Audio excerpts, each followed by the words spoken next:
আসসালামু আলাইকুম। সবাই কেমন আছেন? আশা করে ভালো আছেন। আমিও ভালো আছি। আজকে ফুচকা খাইবার খুব শখ হয়েছে। মেয়ে স্কুল থেকে বলতেছে ফুচকা খাবে। আমি বলি কি বাইরের জিনিস খাওয়া ভালো না, আমি তোমাকে আজকে ফুচকা বানাইয়ে খাওয়াবো। তো প্যাকেট একটা কিনে এনেছি, 70 টাকা দিয়ে আনি। অনেক ফুচকা বানাইছি দুপুরবেলা, রাখি দিছি। এখন ডিম সিদ্ধ করছি, আলু সিদ্ধ করছি, টক গুলছি, আমার ঘরে টক ছিল। এরপরে খিরে দিছি, তারপরে ফুচকা বানাইছি, একটু জাল দিছি, মরিচ গুলি দিছি, আমের সস দিছি, আমের টক দিছি আর কি। দেওয়ার পরে ফুচকা বানাইছি, বানাই এখন বাচ্চারা খাইছে। খাই বলে কি আবার খাইব, প্যাকেটটা শেষ, আরেকটা প্যাকেট নিয়ে আসতে বাজার থেকে। আমি বলি কি এটা আগে খা, অনেক মজা হয়েছে।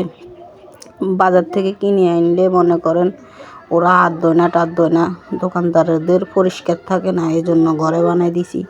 খুব সুন্দর হয়েছে, পরিষ্কার হয়েছে। কেমন হয়েছে কমেন্টে